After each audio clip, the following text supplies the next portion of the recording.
السلام علیکم ورحمۃ اللہ وبرکاتہ۔ شروع اللہ کے نام سے جو بڑا مہربان نہایت رحم والا ہے۔ سامعین، آج میں آپ کو قابیل اور حابیل کے بارے میں بتاؤں گی۔ روئے زمین میں سب سے پہلا قاتل قابیل اور سب سے پہلا مقتول حابیل ہے۔ قابیل و حابیل یہ دونوں حضرت آدم علیہ السلام کے فرزند ہیں۔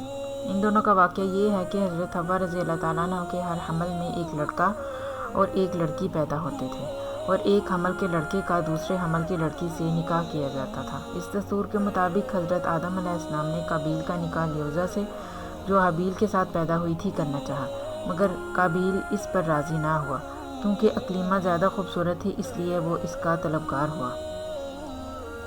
حضرت آدم علیہ السلام نے اس کو سمجھایا کہ اقلیمہ تیرے ساتھ پیدا ہوئی ہے، اس لیے وہ تیری بہن ہے، اس کے ساتھ تیرا نکاح نہیں ہو سکتا، مگر قابیل اپنی ضد پر اڑا رہا۔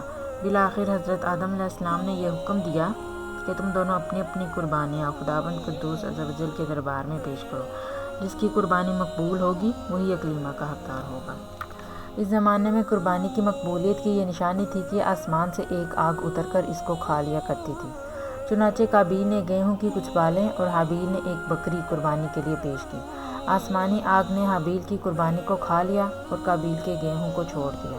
اس بات پر قابیل کے دل میں بغض و حسد پیدا ہو گیا، اور اس نے حابیل کو قتل کر دینے کی ٹھان لی، اور حابیل سے کہہ دیا کہ میں تجھ کو قتل کر دوں گا۔ حابیل نے کہا کہ قربانی قبول کرنا اللہ تعالیٰ کا کام ہے، اور وہ متقی بندوں ہی کی قربانی قبول کرتا ہے۔ اگر تو متقی ہوتا تو ضرور تیری قربانی قبول ہوتی۔ ساتھ ہی حابیل نے یہ بھی کہہ دیا کہ اگر تو میرے قتل کے لیے ہاتھ بڑھائے گا تو میں تجھ پر اپنا ہاتھ نہیں اٹھاؤں گا، کیونکہ میں اللہ سے ڈرتا ہوں۔ میں یہ چاہتا ہوں کہ میرا اور تیرا گناہ دونوں تیرے ہی پلے پڑیں اور تو دوزخی ہو جائے، کیونکہ بے انصافوں کی یہی سزا ہے۔ آخر قابیل نے اپنے بھائی حابیل کو قتل کر دیا۔ بوقت قتل حابیل کی عمر 20 برس کی تھی، اور قتل کا یہ حادثہ مکہ مکرمہ میں جبل سور کے پاس یا جبل حرا کی گھاٹی میں ہوا، اور بعض کا قول ہے کہ بصرہ میں جس جگہ مسجد اعظم بنی ہوئی ہے، منگل کے دن یہ سانحہ ہوا۔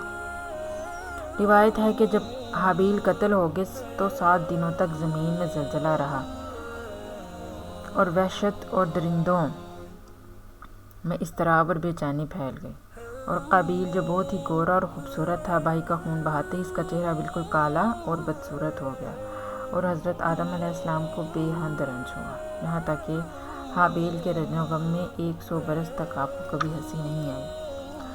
حضرت آدم علیہ السلام نے شدید غضبناک ہو کر قابیل کو پھٹکار کر اپنے دربار سے نکال دیا، اور وہ بد نصیب اقلیمہ کو ساتھ لے کر یمن کی سرزمین عدن میں چلا گیا۔ وہاں ابلیس اس کے پاس آ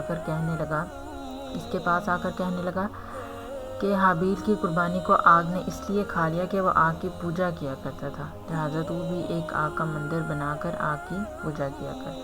چنانچہ قابیل پہلا وہ شخص ہے جس نے آگ کی عبادت کی، اور یہ روئے زمین پر پہلا شخص ہے جس نے اللہ تعالیٰ کی نافرمانی کی، اور سب سے پہلے زمین پر خون ناحق کیا، اور یہ پہلا وہ مجرم ہے جو جہنم میں سب سے پہلے ڈالا جائے گا۔ اور حدیث شریف میں ہے کہ روئے زمین پر قیامت تک جو بھی خون ناحق ہوگا، قابیل اس میں حصہ دار ہوگا، کیونکہ اسی نے سب سے پہلے قتل کا دستور نکالا۔ اور قابیل کا انجام یہ ہوا کہ اس کے ایک لڑکے نے، جو کہ اندھا تھا، اس کو ایک پتھر مار کر قتل کر دیا، اور یہ بدبخت نبی زاد ہونے کے باوجود آگ کی پوجا کرتے ہوئے کفر و شرک کی حالت میں اپنے لڑکے کے ہاتھ سے مارا گیا۔ حابیل کے قتل ہو جانے کے 5 برس بعد حضرت شیث علیہ السلام پیدا ہوئے، جبکہ حضرت آدم علیہ السلام کی عمر شریف 130 برس کی ہو چکی تھی۔ آپ نے اپنے اس ہونہار فرزند کا نام شیث رکھا۔ یہ سریانی زبان کا لفظ ہے، اور عربی میں اس کی معنی حب اللہ یعنی اللہ کا عطیہ ہے۔ حضرت آدم علیہ السلام نے 50 صحیفے جو آپ پر نازل ہوئے تھے، ان سب کی حضرت شیث علیہ السلام کو تعلیم دی، اور ان کو اپنا خلیفہ اور سجادہ نشین بنایا، اور ان کی نسل میں خیر و برکت ہونے کی دعائیں مانگی۔ ہمارے حضور خاتم النبیین صلی اللہ علیہ وسلم انہی حضرت شیث علیہ السلام کی اولاد میں سے ہیں۔ اللہ پاک ہم سب کو اپنی نافرمانی سے بچنے کی اور سیدھے راستے پر چلنے کی توفیق عطا فرمائے۔ آمین یا رب العالمین۔